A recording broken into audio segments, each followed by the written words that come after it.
everybody. Welcome to episode 7, Yes, 8. accurate.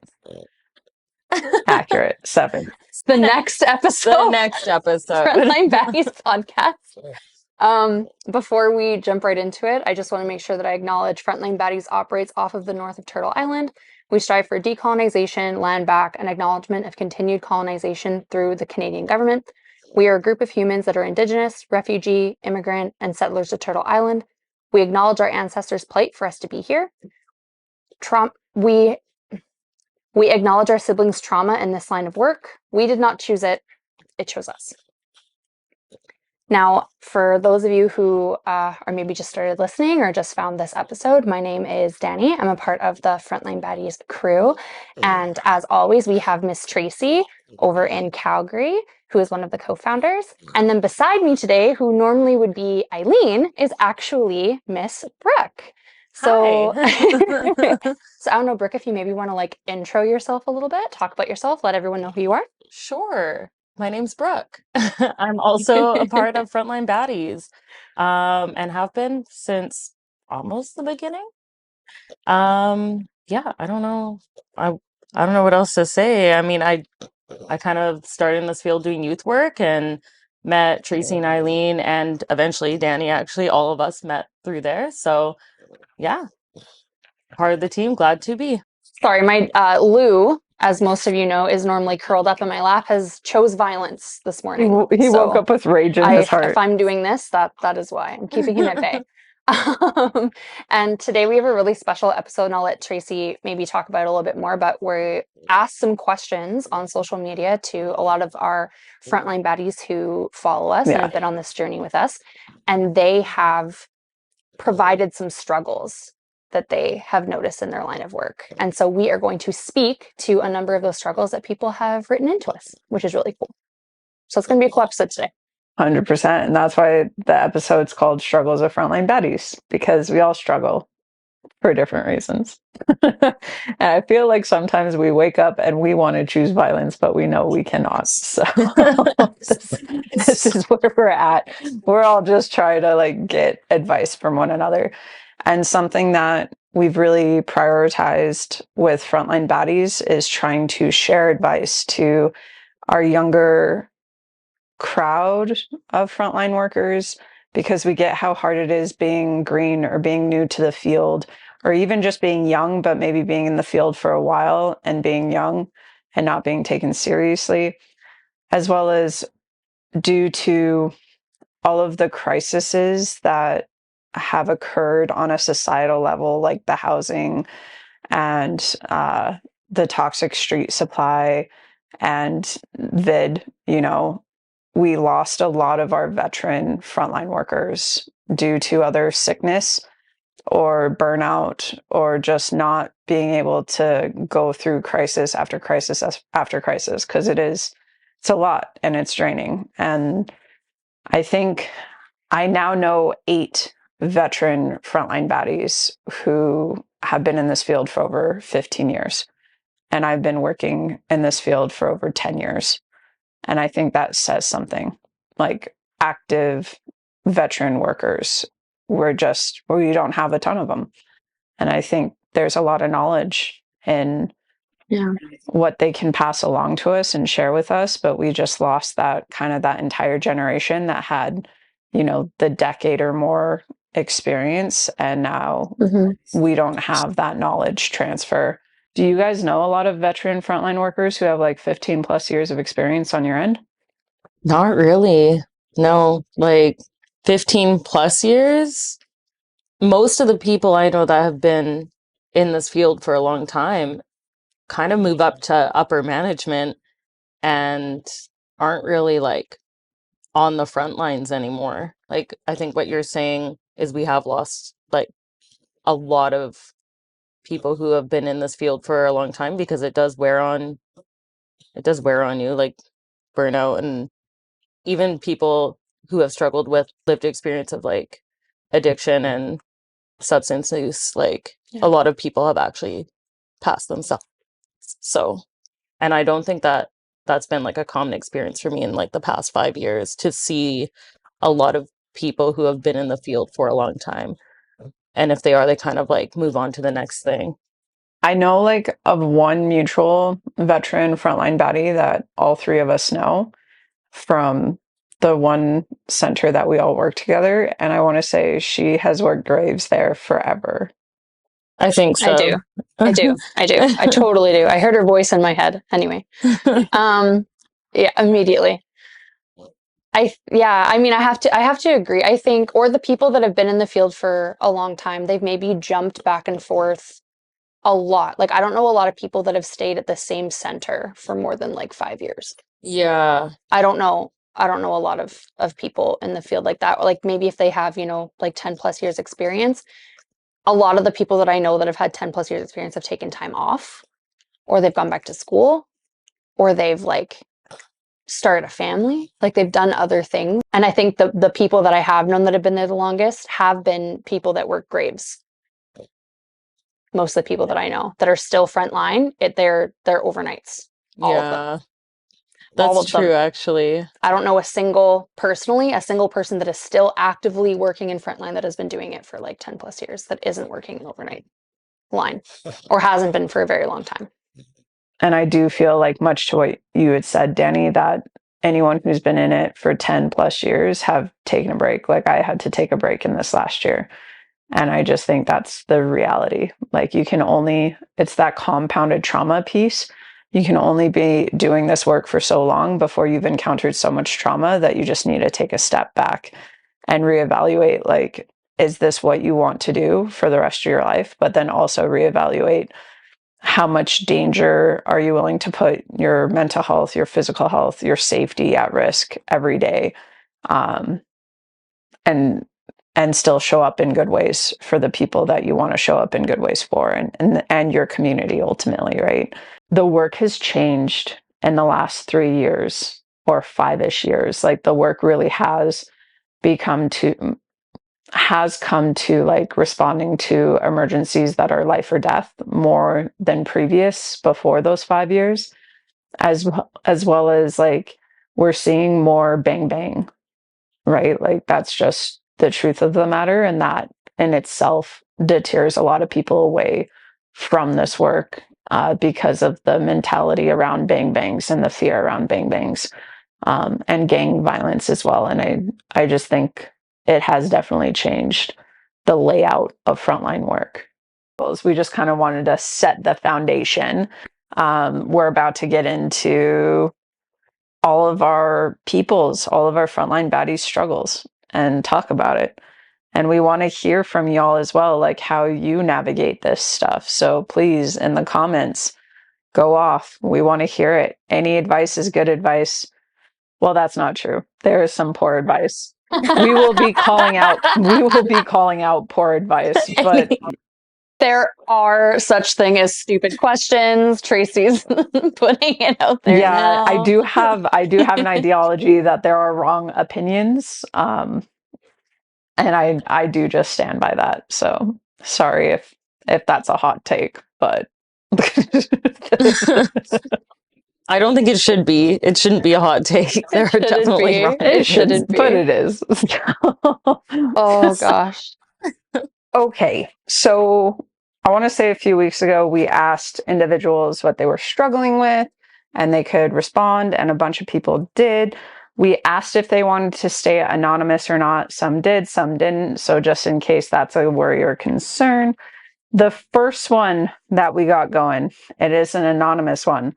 Lack of support from management and safety is rarely a priority. That is this frontline baddie struggle. Advice, comments. I'm concerned for your safety. We did just create a safety and tips episode that's being released, or that is released now, I guess, thinking about it. That's one way to keep all of your personal safety in check. But that's not so much systemic safety. What are y'all's thoughts on that one? I was going to say the same thing. Is just in terms of certain things that you can do within your own control to keep you safe. We did talk about in that episode. But yeah, that's a struggle. That's a struggle that I feel like a lot of people, if not everybody, has faced at some point working in this field, unfortunately. Yeah. Well, is it not like it's a saying that like people quit management more than they quit, like they quit because of management more than the job in general. In this field, I think that's just like even more amplified because there's so many more things at play and like Mm-hmm. a lot more, I guess, like moving parts, as you like to say. Like lots of different people involved. Like people work is kind of messy, honestly.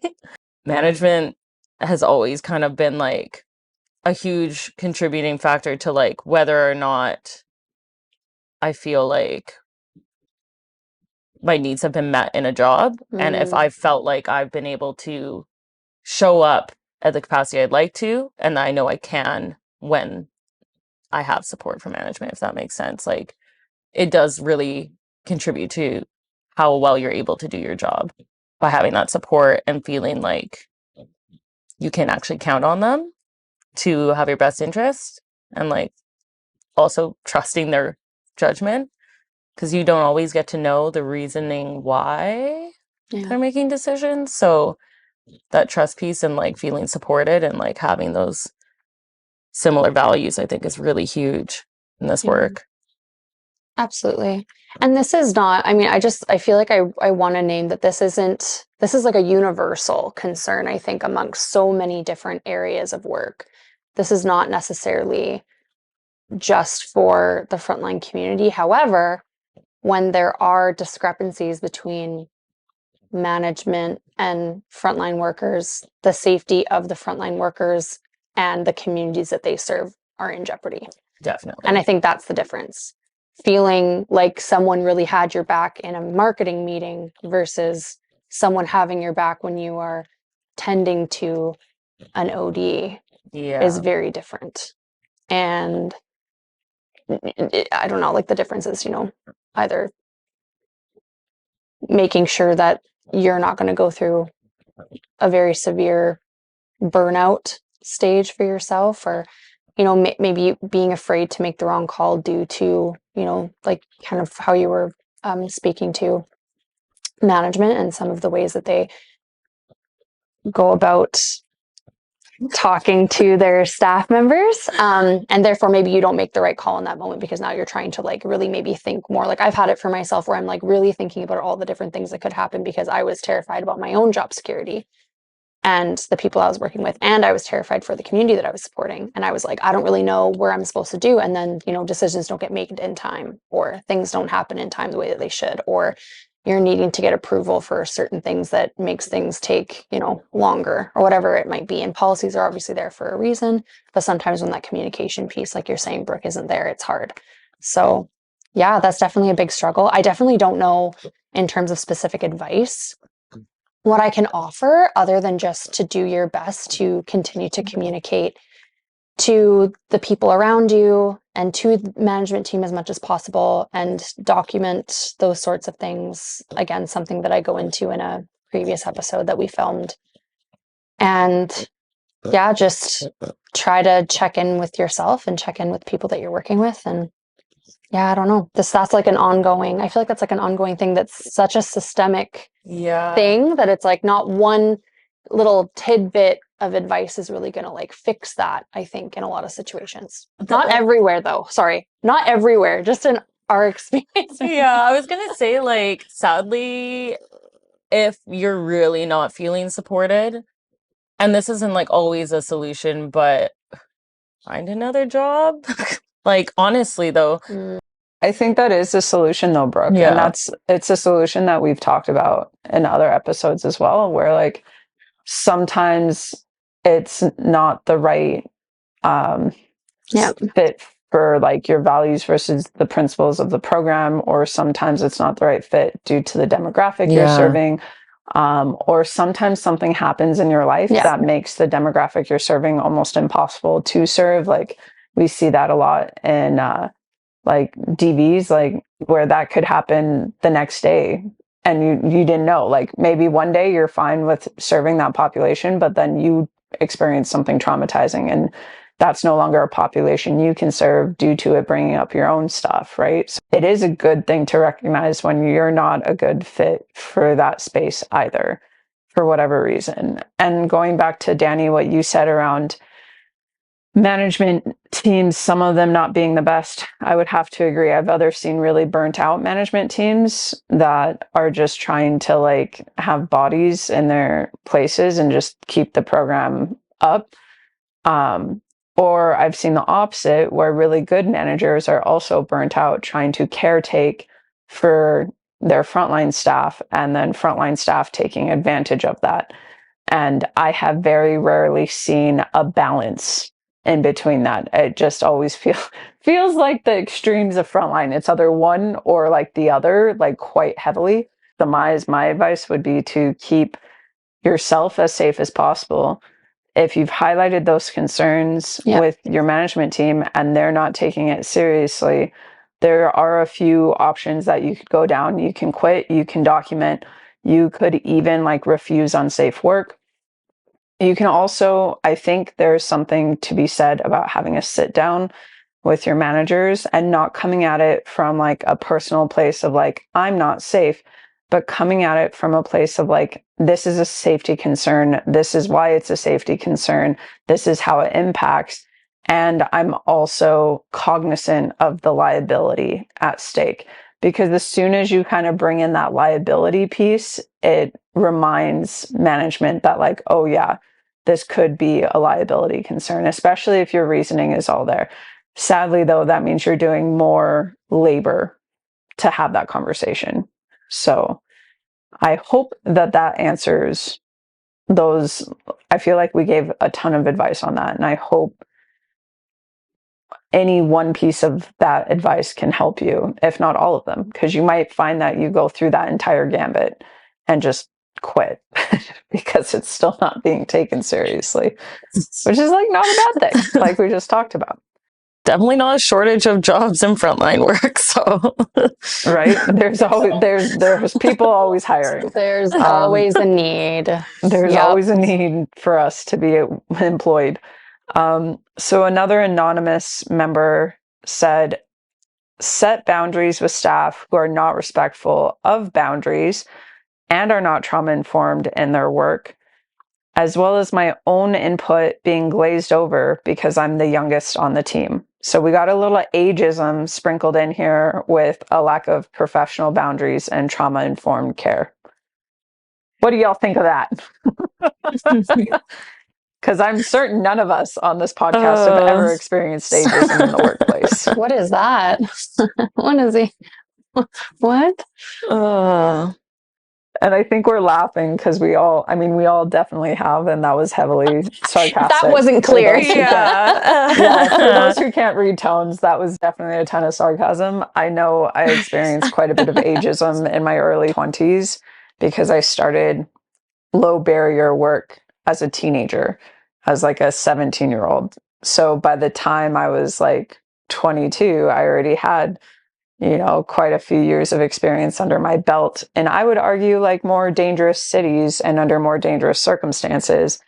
But that knowledge was not honored by the people that it should have been honored from. So I definitely get that. And you're not alone in that, because I think that is a trend where we're seeing younger workers come in who have had other lived experience or have been working in this field since they were like 17, 18. Yet they're still being kind of like infanticized. Is that the right word? I think it works in the context you're using it. Anytime. I mean, like downplaying it? Yeah. Yeah. I've seen it a lot. Well, I've experienced this in not just in frontline, but I want to say in almost every single job I had, even outside of frontline work, where you come into a place and maybe you don't even have necessarily that much experience, but you're really eager to learn, you're very passionate, and lots of feedback of like, that'll fade and get out of here, and when I was your age I built this building, and you're sitting there and you're like, cool, like I'm here because I want to help and I want to this is something that I'm skillful in, and I know I'm skillful in because of XYZ. Or maybe you've lived experience. Like that was a big thing for me, is I had a lot of lived experience, and getting into the field, and people were like, oh, da, da, da. And I'm like, no, I understand that because, I lived through that myself. So I understand on the other side of that, what that looks like and feels like. And, some of the outcomes maybe other people didn't realize. And I was immediately shut down because I hadn't been like necessarily working within that specific framework, even though I had lived it on the other side. So trying to provide my input there, and then them being like, you don't understand how it works, and immediately being dismissed, or talking about things and watching people's eyes glaze over as you're talking to them about things. I mean, I think it comes in so many different ways. It can come in blatant, like, you're too young, there's no way you could have experience, even though you do. Maybe you don't have a lot of experience, but you're really willing and eager and wanting to put your best foot forward into this line of work, and people are dismissive of that. Maybe it's, passively just kind of waving another person off, or depending on what area you're working in and what your management team looks like and other coworkers look like. Maybe it's just you're trying to speak up, and, people are taking maybe credit for something that you talked about before. I think it can come in so many different forms. And when you're younger, unfortunately, that I don't know, like that happens a lot, but I think, yeah, it can come in a multitude of ways. And I mean, we're all in this doing this work for a reason, and it's valid, and it should never be, yeah, I don't know what the right word is, diminished or overlooked, or any of those things. I don't think. I like diminished. That's the word. Diminished. That's the word. Diminished. Yeah. Devalued and Yes, diminished. thank you. Yeah. And I still operate in this, like, personally for me, this hits quite a few buttons, but I still operate in a way of like having my ideas stolen, and I need to like get out of it. But that was some feedback I got from my current manager of like, you always make sure that everyone around you knows it's coming from Yeah. you. And I was like, 100%, because historically it's been taken as someone else's idea. And then those are the people who are getting promotions or who are getting raises, which are hard to come by in this field. And that's a whole other issue. But it also is like a form of like theft and violence in the workplace. And like, I'm not here for it. So yeah, I'm going to send an email with my idea, time stamping it and it being in black and white, because I don't need someone swooping in and taking it. Because historically, my age has been used against me in that way, where someone's like, oh, you're too young to have that idea. Or like, that idea didn't come from you. It came from this worker who's been here for 8 years. And it's like, okay, well, if this worker's been here for 8 years and has never had this idea before, really? But like, but I think this other piece around boundaries, Yes. I know like Danny is, I don't want to call her a queen because it's super colonialistic, but like, truthfully, she's a baddie when it comes to boundaries. Yeah. Boundary baddie. Boundary baddie. I need to let go. I think sometimes it's too much. But honestly, that's how I learned to keep myself safe in the field, is by immediately putting up boundaries. I mean, in life too, I guess. That part I'm not super great with boundaries, but at work, boundaries are there. And I've worked with a lot of people that didn't have any boundaries at all. Where are they? Yeah. They weren't there. And I think that's something that comes with introspection. I used to think that it came with time in the field. I don't think that anymore. I now think it comes. I don't That's think become that evident. That's become evident. No, I think you have to do some introspection. You have to understand what boundaries are, why they keep you and people around you safe. And I think if you don't understand something, you're never going to be able to utilize it properly in your day-to-day life and in work and around other people. Yeah. And I think it's like a hard skill. Like, that's considered a hard skill. It is. To be like, hey, calling someone into introspection is difficult as well. And it's not so much boundary setting, but it can help with boundary setting.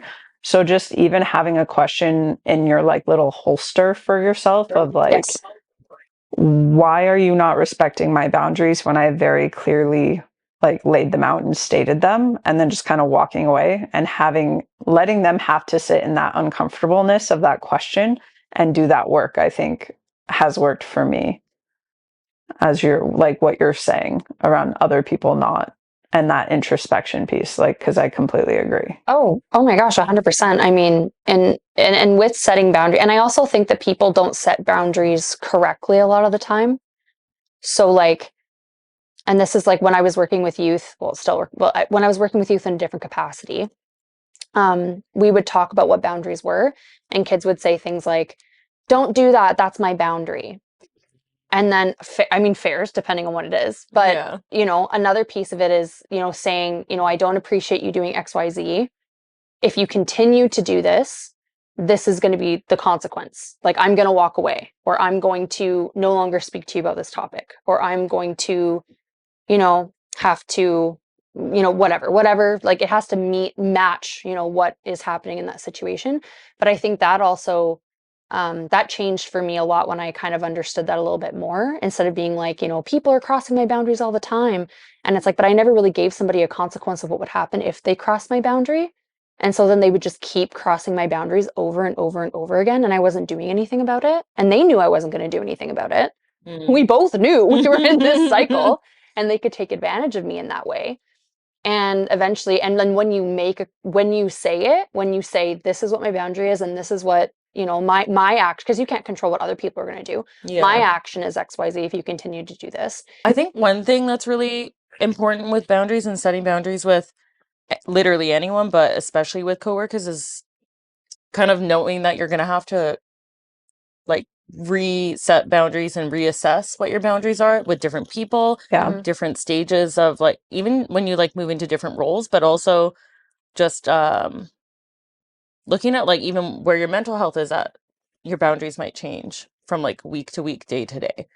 And I think it's like important, I guess, like to be accountable about your role in it, but also the communication piece is so important with that, because if you're not telling people what your boundaries are and like setting that even at the beginning of the shift, like, hey, my capacity is this.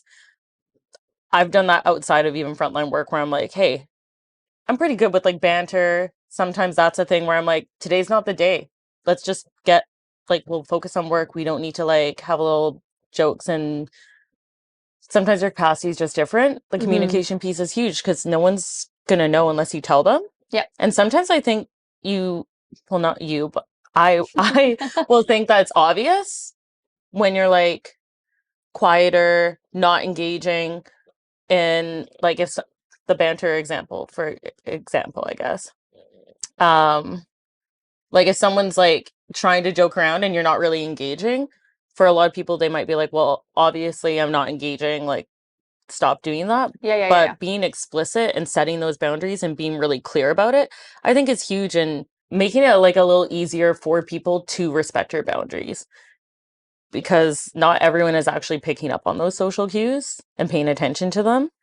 And it, for some people it comes natural, but for other people it doesn't. And I think Tracy saying before about it being a skill, I think is also really important. Totally. And you need to be consistent too with the people. So like with the people, that was great. With your coworkers or whomever you're setting boundaries with. Yeah. And I think like when you're talking about trauma-informed care, if your coworkers and you are in this like weird struggle, it also means that your attention and your coworkers' attention is focused on that conflict versus focused on the people that we're serving, which is not trauma-informed. Yeah. So like Absolutely. even a way to break out of that cycle, just being like, hey, we're really here to like support and serve these individuals, and we're not doing that by having this back and forth. So I'm just going to like cut this off here. We can bring it up if you want to. We can bring a manager into the mix, but like right now I'm going to focus on like the people that we serve. And that doing it without a tone is really important. Like you shouldn't have any sort of like malice in your tone, like really come from a place of love and care with it, because it does send the message different. And then if they decide to get managers involved, you're not coming off as this like cold-hearted human. You're really coming off as like a, hey, I care, but also I'm supposed to be caring about these individuals right now and not necessarily this. And I think if people aren't being trauma informed in the work environment, like you need to evaluate, like, is one of their principles trauma informed care? Because if it's not, then you're expecting people to work in a space that it has not been agreed upon that that's going to be the dynamic. If it is, and people aren't showing up in that way, and you've kind of already flagged it with that individual, then I feel like going to management is the next step around, like, this is not trauma informed. This is why it's not trauma informed with this person served. And this is how it's a safety issue. And kind of like looping back into that like liability piece, I feel is always a good one for leadership and managers, because sometimes they don't know, like sometimes they don't know a client as well as you do, and they don't know what a person served might escalate on. And so I do think it's really important to explain, like, when we're not trauma informed this way, the person served is impacted in these ways, and this is a safety concern because of these things. And really just laying it out in that formula makes it kind of like an airtight argument that you can bring. Yeah, that's a good point. Kind of avoiding making it a personal thing and really reflecting how the personal boundary directly relates and connects to serving people, like serving your clients in, I guess, like the way they deserve, being able to do your job. If that is starting to affect that, well, that's not a personal issue. That's a professional, it's a bigger issue at that point where it's affecting multiple people. And it probably also is affecting your other coworkers if there's this power struggle and a kind of a lack of respect for boundaries, because then there's going to be potentially tension. People don't want to, like, if you have to remove yourself, well, then how are you going to collaborate with your coworkers at that point? And then that's also breeding grounds for gossip and things like that as well. So, yeah, I think it's important for sure. Like, that formula is kind of just a really great piece of advice for how to set those boundaries in a way that makes it less about, well, I feel like, and more like, Yeah. this is why this boundary is important, because it's going to affect XYZ. Yeah, keep it factual. I know we're trained to use I statements and feeling statements with like interpersonal relationships, like private relationships, but recognizing that in a professional setting, your feelings truthfully don't matter. I know that sounds really harsh, but it's facts matter, and your feelings on them don't matter so much. So if you present the facts, already your feelings will come through. You don't have to verbalize your feelings if you can accurately assess the facts and hand those facts over to a manager. And that way you're also not labeled as the human who is like the squeaky wheel, or who's coming to the table with their own personal values. You always, that's the formula I've found to be the most effective in terms of what you're talking about here. Our next individual, her name is Amara, I hope I'm saying that right. I've never actually talked to you outside of Instagram. But she's essentially one of our biggest like followers, has been OG like since day one on our meme page type deal. Absolutely loves our podcast. She wrote in, other outreach teams slash shelters don't value harm reduction. It feels like pulling teeth, and often leadership has to get involved to force these services to help, which further puts up walls between services. And I don't understand why we can't all just work together, as I feel we have the same goals to help our street baddies. That one's a big one. So essentially working with service providers who don't believe in harm reduction, but those service providers holding a lot of power and getting needs met for street baddies. I'm dying to hear your thoughts on this one first, Tracy. I feel like I deal with this a lot with Children and Family Services and historically MCFD as well. And what I come back to is, if you can highlight the need of the person served, that's the best way to do it. So I know BC uses wraparound in a very loose way, but part of high fidelity wraparound is acknowledging the need of the person served and then setting a goal of that need and then having an action plan of that goal. So if the need is, for example, it's a very easy one. If the need is someone needs to get an education and they want to get an education, but let's say they're struggling in a bunch of different areas, like they're struggling to wake up on time, they're not fully medicated, whatever it might look like.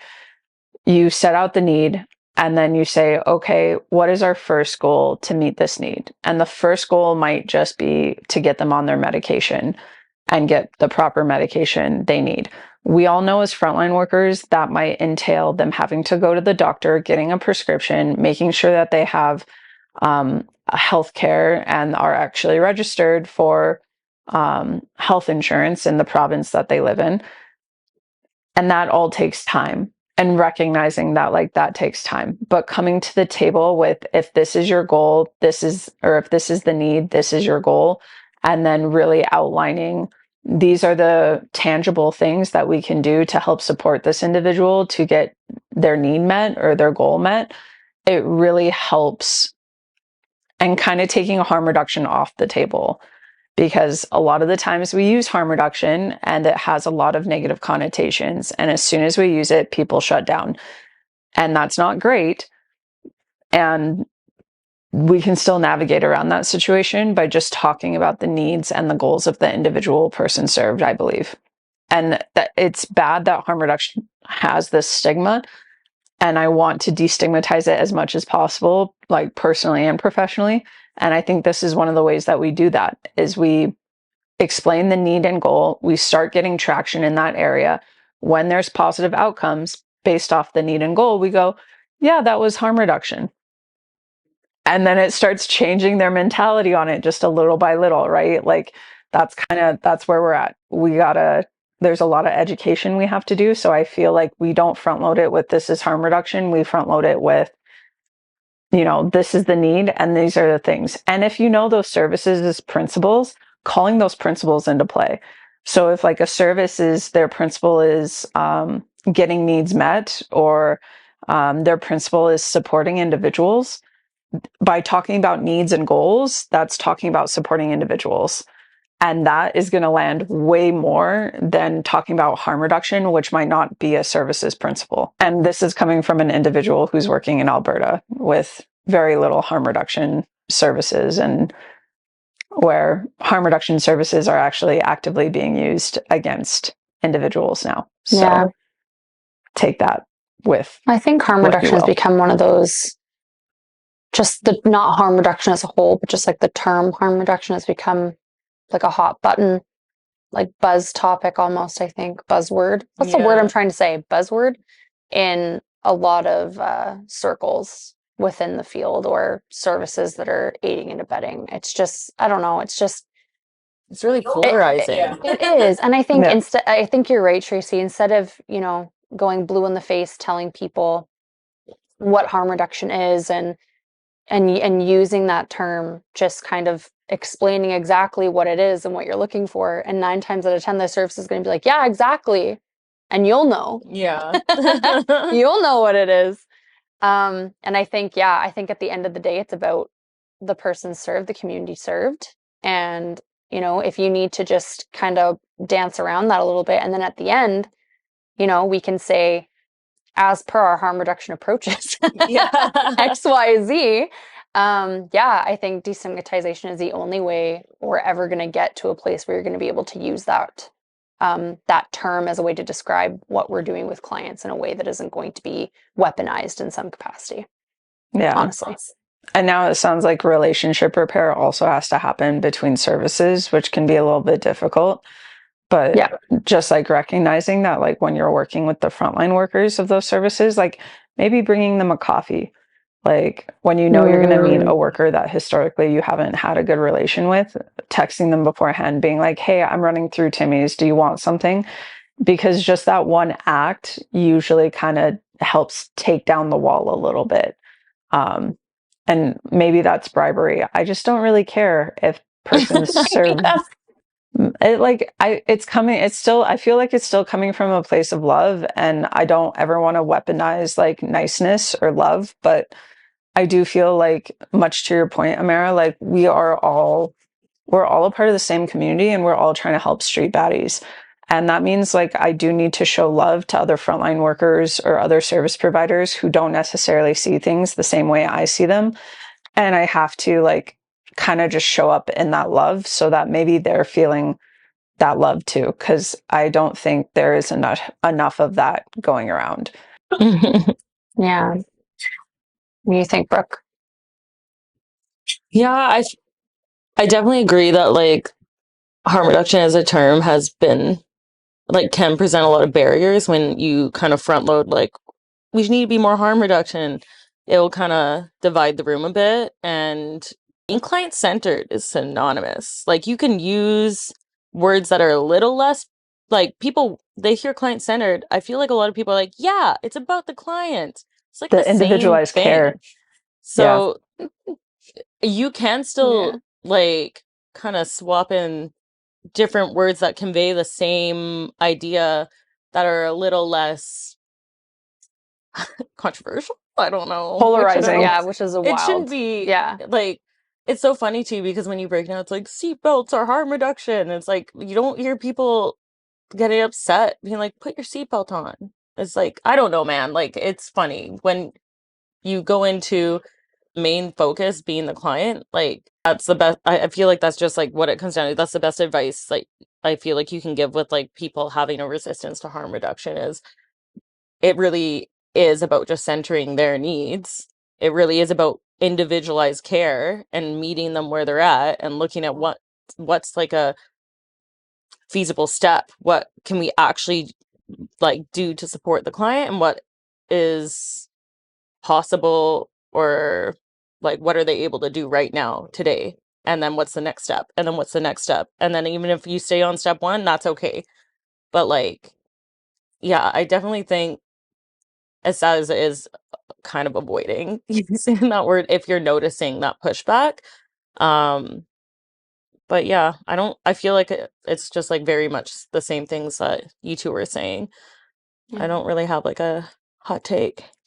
But I think that can help to like, kind of take down that wall a little bit too as soon as you start to make it about, this is a client-centered approach and, Yeah. how can we best support the client in this situation or the person served or the community served? And I think as soon as you bring it back there, I think automatically sometimes that can start to kind of like lessen the intensity instead of it being like this is a my service against your service. It's like how can we collectively work together to like support, you know? And Yeah. it could be like bringing someone a coffee to do that repair. It could also just be like, sometimes if you're frantically looking for, whatever it is that you're looking for to try and support your client and the other person on the phone, like they're a person at the end of the day. And sometimes I think it's, I know I can't speak for other people, but for myself, it's hard to remember that because I'm so focused on my client's needs and what they need in that moment.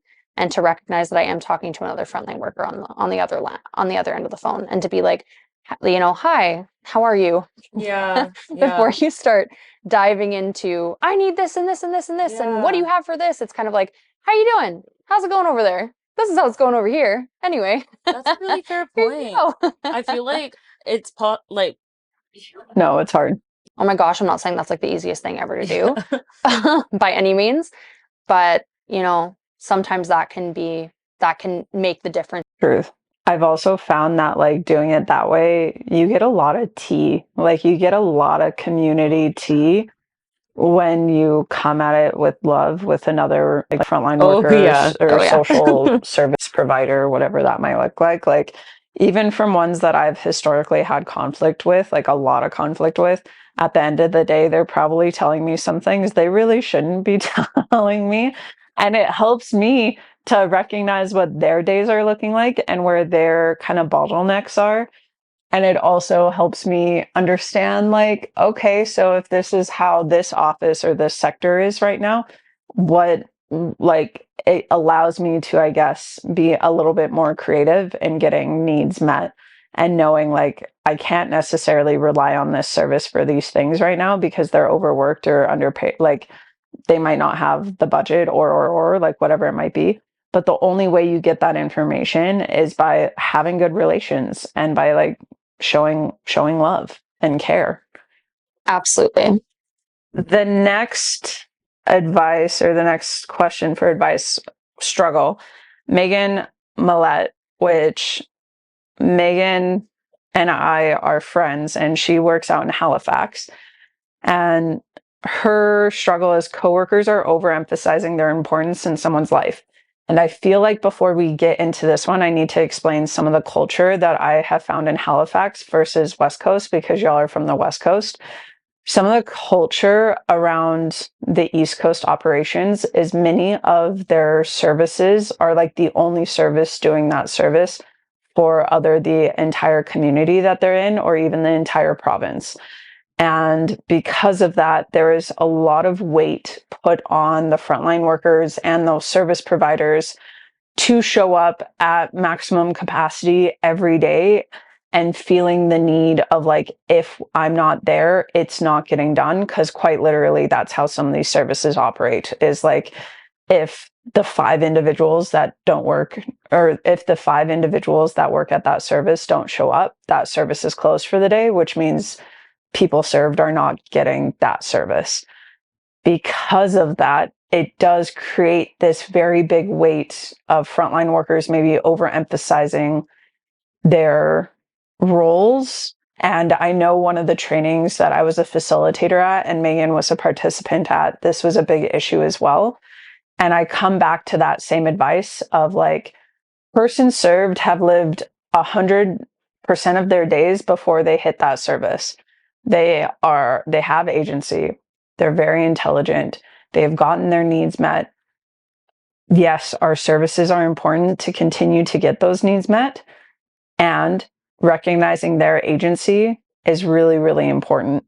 And recognizing that they are creative individuals and that they are still here because they have gotten their own needs met is something that we should all do. And I feel like it does a disservice and undercuts their intelligence and their creativity by saying, you know, if I wasn't here or if this service wasn't here, then, you know, this person like wouldn't be alive or wouldn't be functioning as well as they are, or whatever it might be. Because I do just feel like that occurs.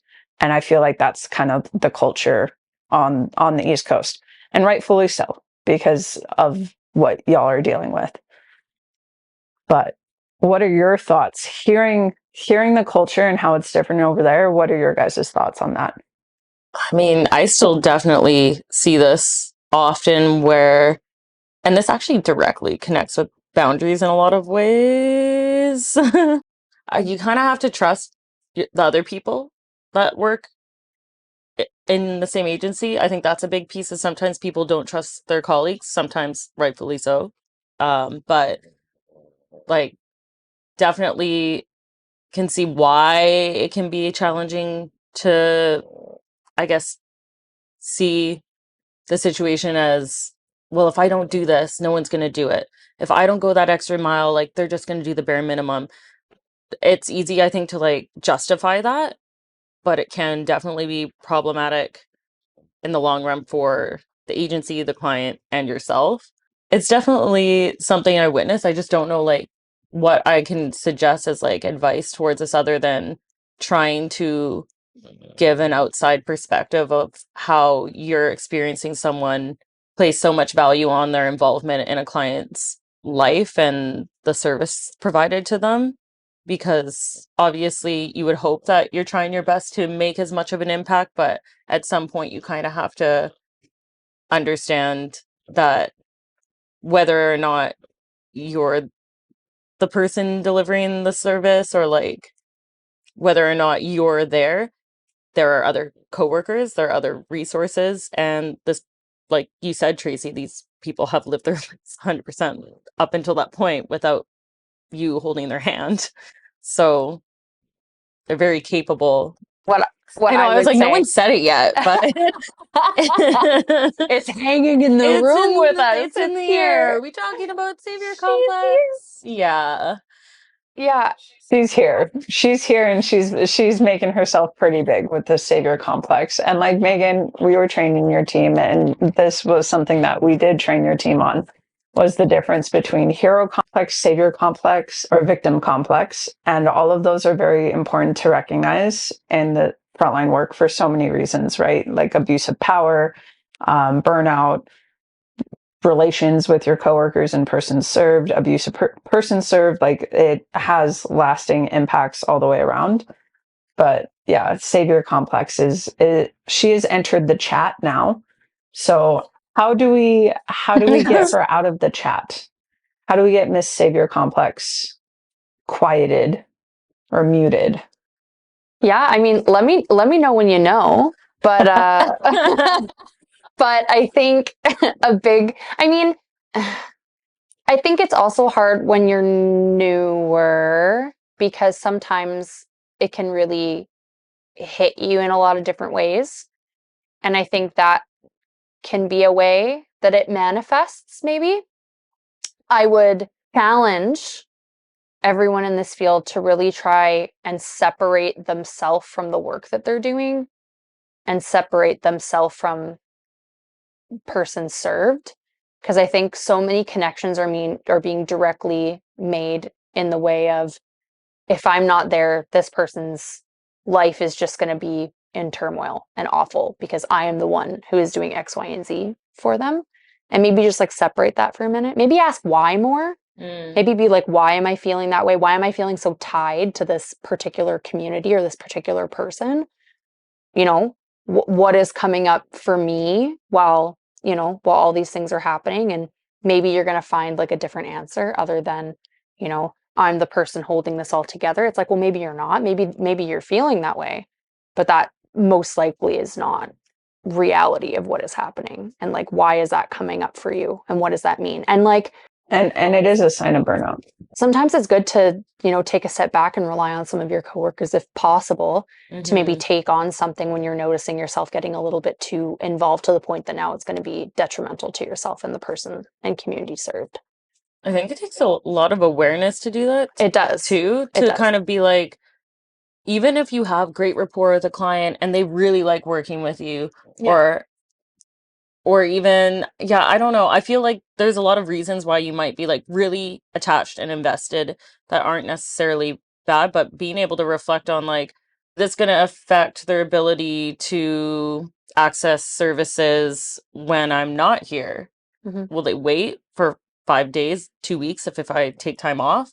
Mm-hmm. Like, there's a lot of, I think, things that, like you said, just take a step back and like look at the bigger picture, Mm-hmm. and it might kind of shift your perception of, I guess, like the impact of really inflating like your role in someone's life. Yeah. Yeah.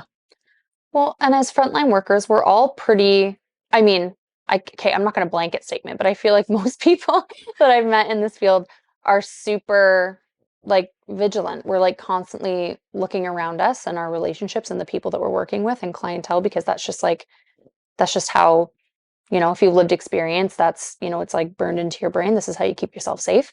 And I think, relying on your coworkers to maybe notice some things that you don't notice when you're in the middle of it and you're feeling those feelings of, it's me, it's all me, it's on me, I'm the one, and I need to do this, and da da da. And if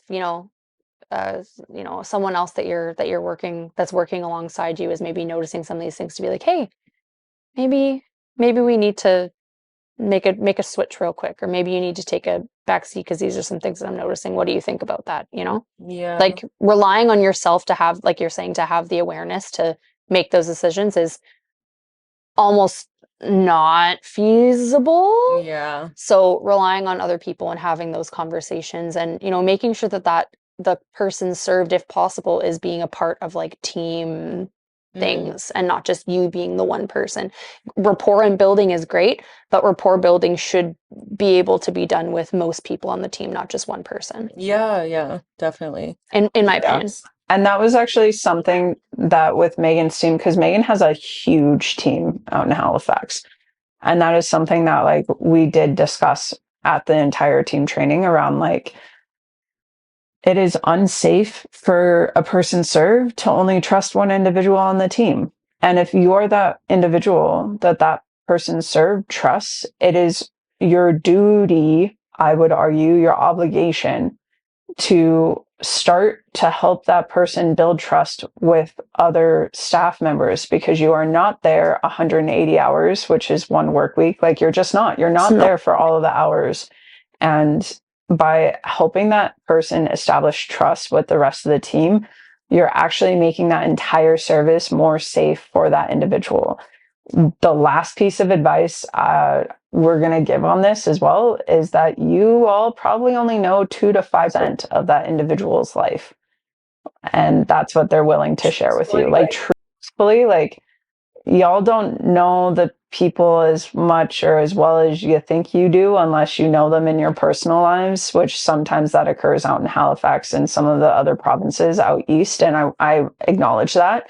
But the reality of the situation is for most clients, you do not know the majority of their lives or how they think and operate fully, because you are still a service provider, which means there is still an inherent level of, I'm not going to tell you everything because I don't want to go to jail, or because, I don't want to be locked up in a mental ward. Like, there's still quite a few things that people hold close to their chests, even if they trust you. And I think that goes for everyone, not just person served. Like, how much are you actively willing to tell your own counselor? Right? Yeah. Like, and that's the person you're paying. Yeah. Yeah. Well, I think the whole, the client told me this and they hadn't told anyone else this before is like not the flex you think it is. No. Or like, they don't. I've heard that from some people where they're like, they trust me more than anyone. And I'm like, ooh, red flag. Ooh, right. Ooh, she's bright. I don't know about that. We should talk about that. Yeah. Like, ooh, what boundaries have been crossed for that to occur? Oh gosh. Yeah, Circling right. back. And then circling back to the question. boundaries. The boundaries are everything. That's the question I asked when I hear stuff like that too. Same. And I also wonder, well, what other stuff are they telling you that they've only told you that they asked you not to tell anyone? And then there's even more layers. Why do you there. think that you get to hold all of this? Why do you get to be, like the knowledge keeper of this with this person served? And then what are you not telling the team that could be potentially dangerous for this person served and the team members? Yeah, there should be no secrets kept between team members. Like, that when a person serves says something, everyone really should know, in my opinion. Like, that should not be kept.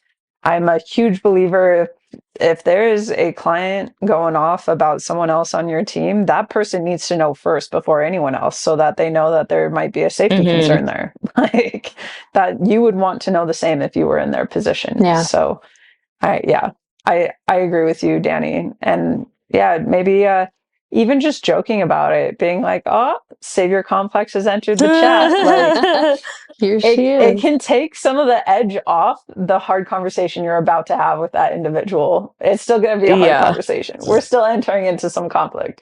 But girl, I know you got this, is all I got to say to that. JM Killam is the next one. And I work in housing, so my struggle is housing. There is no housing. No notes. Period. No notes. Yes. Yeah. Yes. I mean, we don't have anything for that, because there is no housing. We're in a housing crisis across Canada and the US. Like, the only thing I could suggest is like recognizing your own health and mental health, physical health around it, because that's the work. The work is, there is no housing and we're trying to find people housing when there is no housing. That's our job, and it sucks. I don't have any more advice to give. Like, stay resilient. Take care of yourself. This is going to be a long haul. We're in it. Do y'all have anything to add? Yeah, I got nothing. Just like do what you can. Do what you can. What else? It seems so like, well, but it is. Bleak. But it is. Yeah. I mean, you just have to do the best that you can, and just take care of yourself and your own mental health and your team, and your check in on communities and persons served, and just, This is a marathon. we're all just hanging on, I think, by the skin of our teeth most of the time right now, especially when it comes to housing. And just keep, I mean, there's I don't have words. I know. I'm done. I need to move. You need to move on for me. That's all I have to say. Brooke, I got nothing. Brooke's like, I got nothing. Brooke's like, I work in a safe house for kids who don't have homes. So like, I mean, it's not I even work just in an adults. emergency shelter. Like, Yeah. Like it's it's insane that we have youth shelters to begin with. That just shouldn't even be a thing. Like social Yeah. services should have enough spaces and enough beds for every kid, and they don't even. Like Nope. this is something an entire government is struggling answering right now, and it's just going to get worse. I don't know. Maybe that's too dark. Maybe I went too dark with it. Hang in there. Sorry. Maybe I went too dark with it. Brooke? Dude, don't even get me started. I got evicted like 4 months ago. Like, it's hard out here. It's hard out here. Also, not my fault. Landlords. I got my trusty sheet here. Isabella Faye Hogiven. I'm so sorry if I messed that up. The likelihood is high that I messed that up. Staying employed when labeled a radical because employers prioritize liability. I'm laughing because I'm this person. Truthfully. That's why I'm laughing, because I know you're this Right? person. Like, I mean, yeah, I don't think it's surprising. Being labeled a radical can be very hard because it's a lot of your own personal values showing up, and I would state that, like, that's just the truth. Like, when you are showing up in values that are not the same principles of where you work, you will always be labeled a radical because that's not what they're prioritizing and that's not their principles. And like, your job security can be on the line because then your actions are called into question. Are you showing up in your values, in your personal values, or are you showing up in the company's principles? And as it should be called into question, being completely honest, because, and this is a hard one, it's a hard one to swallow, but if you're showing up consistently in your own values versus the agency's principles and how the agency works within those principles, there's obviously going to be a mismatch there, and it might just be time to move to a different service that matches your values. And that's okay. Like, I've had to do that, and that's fine. And now I work at an agency where I feel like sometimes I say some really unhinged shit, and they like are looking at me like, can you explain why? Because they know whenever I say something that like is really left field for them, like really just like that seems really extreme. As soon as I'm able to throw out the facts as to why we should do something that way, it's immediately like accepted. And I do think that that's important. I've never been fired from a frontline job, but I have quit when I've realized that my values are not aligned and that my opinions are not valued. Because why are you going to stay in a space where you're not respected or cared for? I think a big part of that is, making sure, well, not making sure, but like developing yourself in that way when you have support from your team and support from your management, I think like makes all of the difference in that situation. Because otherwise you're kind of just, it's like talking to a wall maybe sometimes. And I know I've definitely been told at certain places I've worked, they're like, you don't need to be worrying about that. Just focus on this. Why are you worrying about that? Like, enough out of that. And just kind of like shut down immediately. And yeah, that is a time to like sit down and evaluate and, is that the right place for me? Obviously it wasn't. I'm not there anymore. But but yeah, I think finding a place that will allow you to express that and come in with that curiosity piece, I think that's missing so much. And that makes all the difference to allow yourself to get to a place where you're paving the way with your radicalness if you can speak to why you're making those decisions, it's always going to be received better.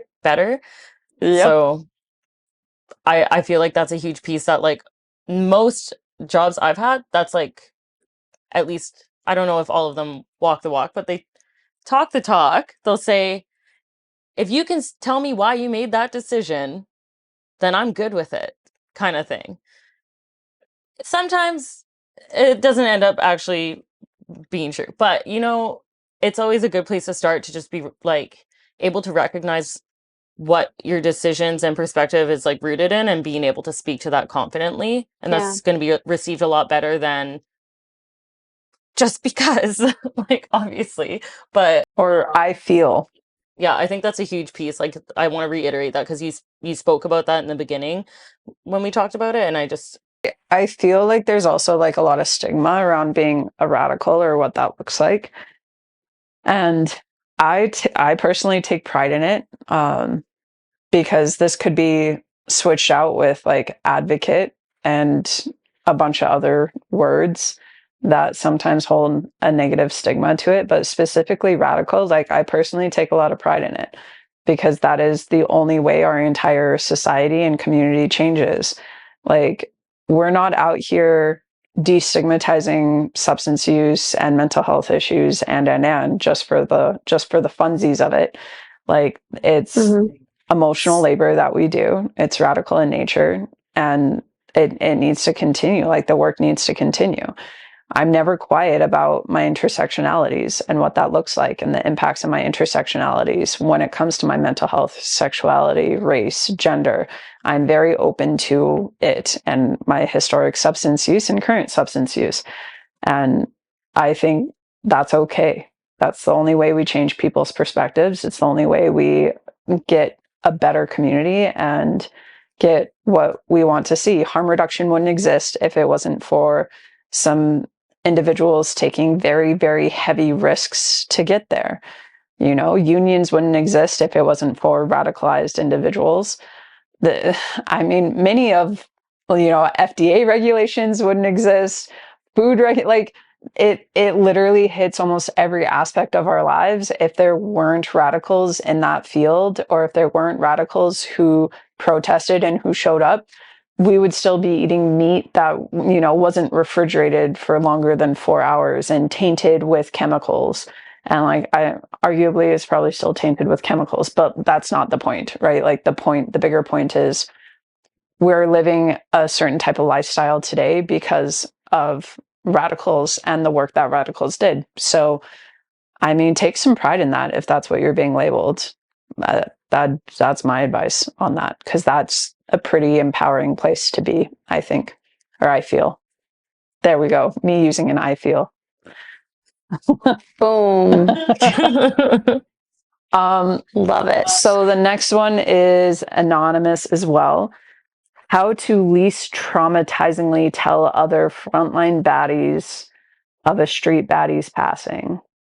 And I would add on to this even a coworker's passing, because I've been on the back end of that one too, and it's hard. What What do are you y'all's think, Brooke? thoughts on this?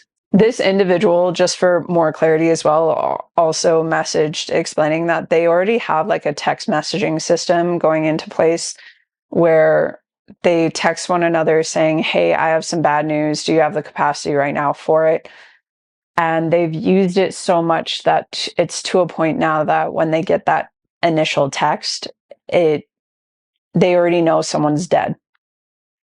And so it's kind of defeating the purpose of giving the other individual agency, to make a decision about knowing that someone has died. it's an individualized thing. We're like I'm not sure that there's like a universal way that's like least traumatizing though. Like it would have to be individualized to what I guess someone would prefer. Yeah. We had this happen at the one place that I'd worked at in the last year and a bit, and a lot with persons served and with um, someone who was working there as well.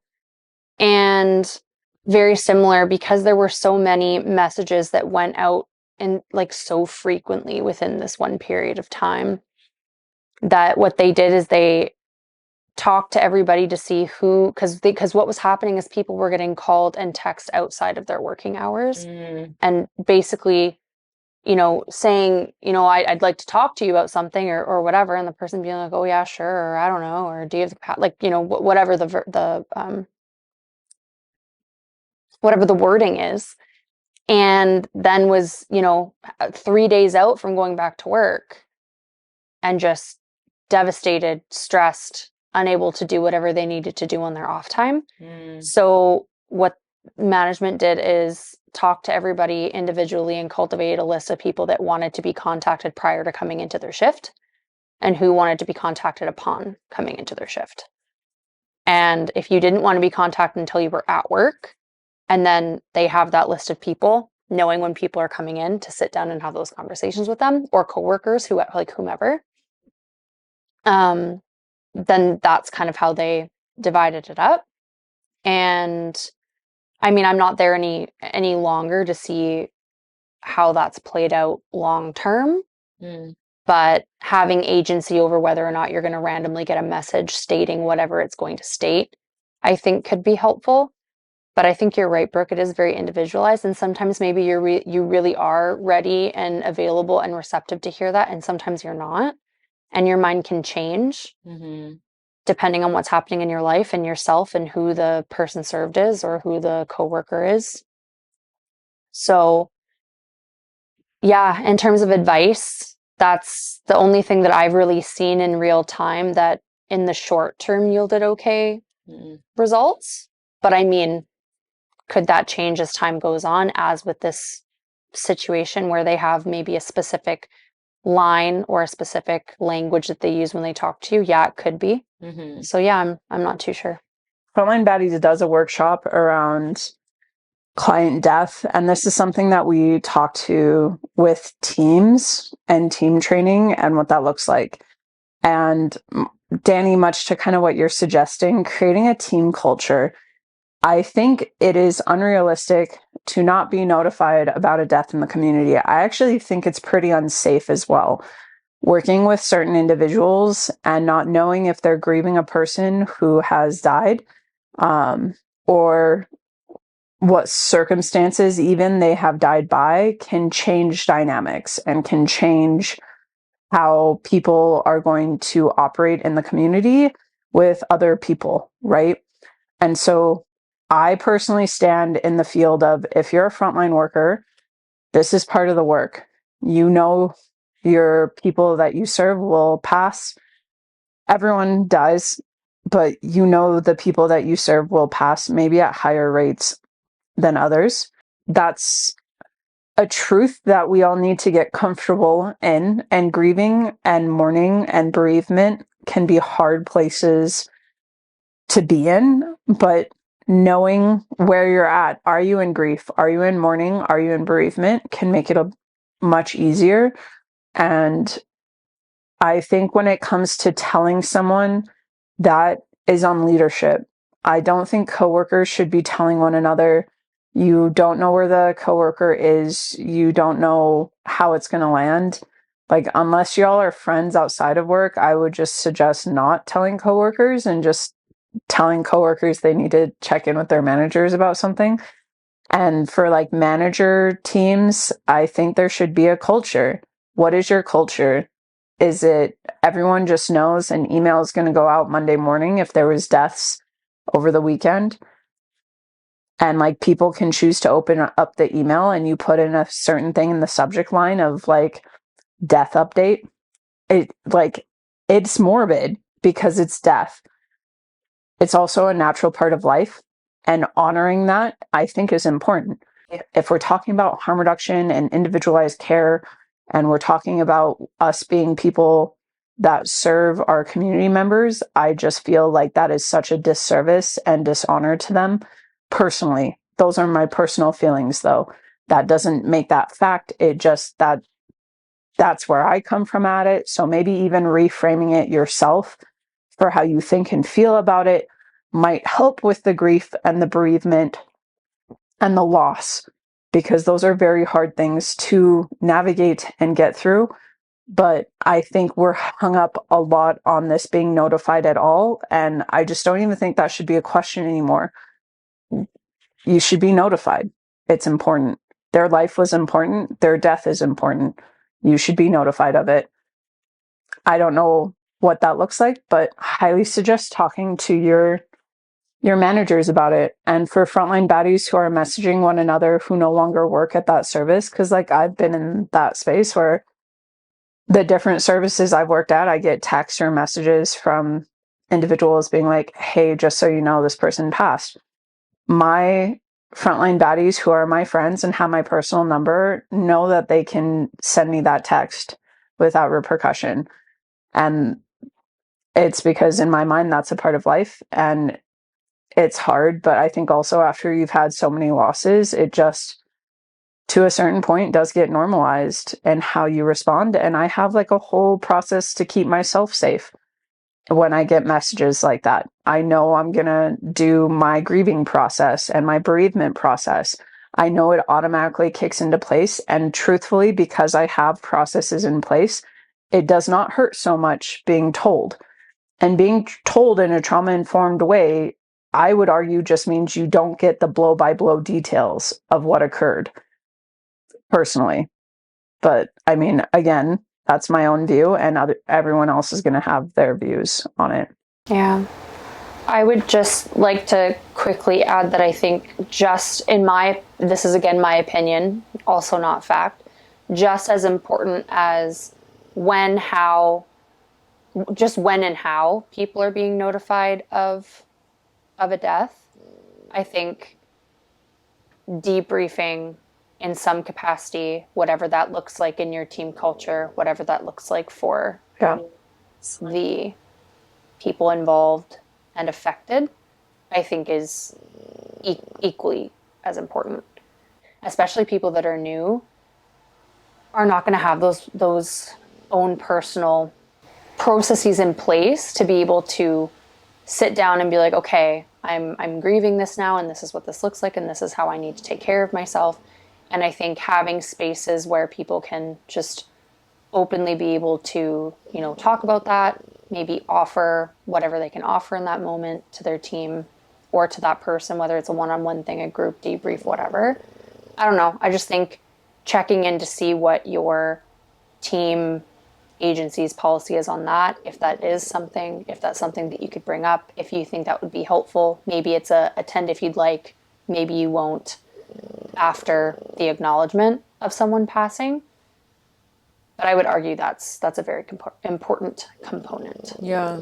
I guess like sensitive to the capacity of the people who were involved in that person's life, because it's going to look different for a lot of people like who have been in the field for longer. It might not take as much. Like there might be an established, like Tracy was saying, like it's established you can send me that text. Mm-hmm. And it's for some people that might not be there. Those group debriefs can be a place to like kind of open dialogue and normalize those types of conversations and raise awareness in yourself where you are and what you would hope to see in the future and what didn't work and kind of where you're at with that. Yeah.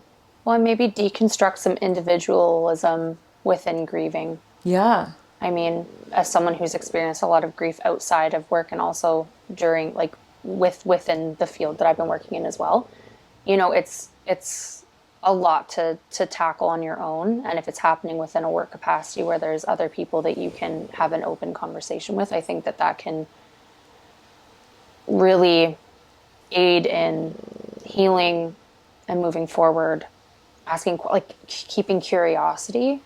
I don't know. There's so many different pieces of it. And I just want to take a moment to say, I feel for everyone who is going through that. And like Tracy said, a lot of the time that's just part of the job. It doesn't make it any easier. Excuse me. And it doesn't mean that we're not human and we're not still going to feel those losses very deeply. So if that's happening for you right now, I just want to say, we're here with you. We've been there. It's a lot.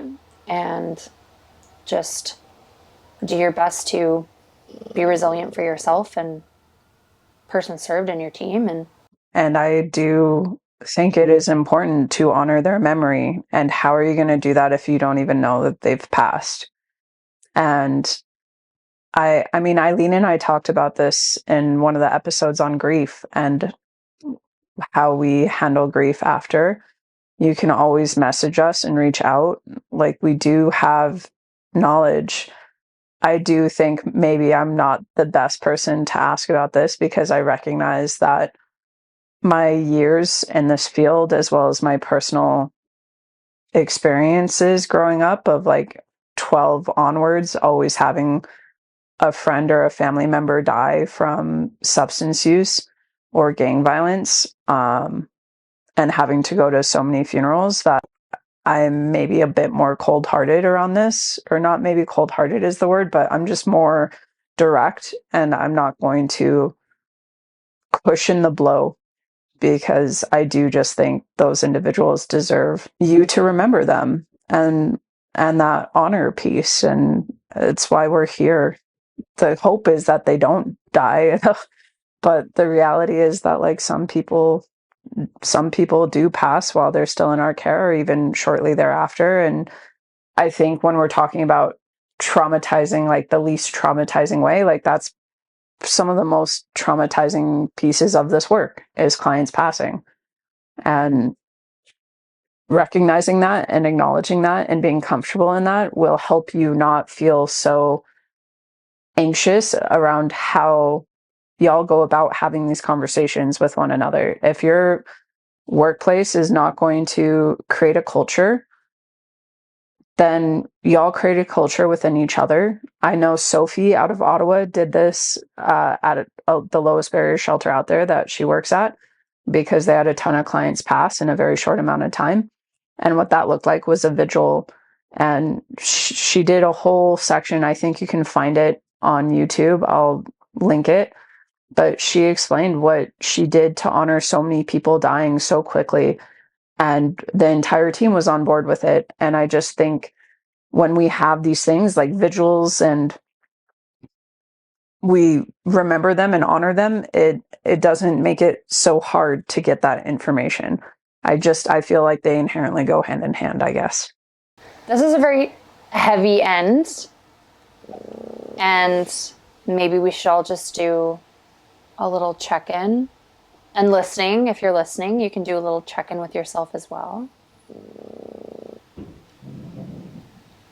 How are we feeling, friends, group, frontline baddies everywhere? Frontline baddies all around. I'm recognizing that our frontline baddies are incredibly emotionally intelligent to be sending in some of these struggles that they're having. And like, obviously not just self-aware, but like also aware of the circumstances that you're in, and the amount of like courage it took to send in and submit, even if you wanted to be anonymous or not, like just that courage it took to send that message to essentially, most of y'all are strangers. Like, most of y'all, I don't know you personally. And you sent it in anyways, being like, this is a struggle. And you didn't even second guess, like, should I even ask for help? You asked for help. And I think I don't know, that's making me feel like really good. Like, I know we were just talking about a really heavy topic, but on the flip side of that, like, I feel great that we can talk about these heavy topics and that people are being vulnerable enough to ask so that they don't feel so lonely in it. I am happy about that. Me too. Like, on like the grand scale of that, that's amazing. But even just, I know you guys, that's sick. Like, I have a community within the community, where like, I know there's like, we care collectively for each other. We're holding space for each other. It's a safe space to share where we're at. And it's nice to just not feel alone in that. Yeah. And normalize that, like, vulnerability, and like being able to be like, I'm not okay, or this is really hard, or all the things. Or even be like, this is awesome. Because there are parts of it that are awesome. There's a lot of parts of it that are awesome. working in this field is Everything. it's everything. It's all the things. So I think, yeah, Yeah. I can still, like, at the end of this, I'm just like glad to be a part of this podcast, Frontline Baddies, like frontline community. You meet just like the most amazing people, person served and just colleagues, like, all around. It's it's amazing to do people work with the coolest people, honestly. And that's kind of where I'm at, sitting here being a part of this at the end of this. Like, yeah, it was a heavy topic, but I'm like, there's nobody else I'd rather talk about it with. I mean, not nobody, but like, you're up there. I love it. I love y'all. You're good people. Yeah. Yeah, I think there's something to be said for the resiliency in this line of work, whether it be communities and persons served or the people that are in frontline work. And it's a privilege to be sitting here and getting to talk to both of you in this way, using this platform. And I'm really grateful for that. And yeah, I mean, kudos to, anybody and everybody getting out there and doing the work every day, asking questions. The fact that, like Tracy had mentioned, the fact that those struggles were even sent in is like so incredible. And we do not take that lightly. Very, very appreciative of all the people that follow us. Very, very appreciative of the street baddies that we serve. Very just, after hearing both of you talk, I just feel, I'm feeling my cup fill up again after talking about a lot of these things, which I notice sometimes takes a lot out. But yeah, just how wonderful it is that there is a community to rely on, a community within the community. Yeah, I'm feeling good leaving this and like this topic. Well, thank you so much, as always, for listening to us today or watching, however you're consuming us. Appreciate you, whatever that looks like. And please, if you're not following us on Instagram yet and you have an Instagram account, what are you doing? Please follow us at Frontline Baddies, at Frontline Baddies Podcast if you want podcast specific. And then obviously our website, www.frontlinebaddies.com. And you're going to find so much more information about the whole team, the work that we're doing, workshops, and you will find on our website.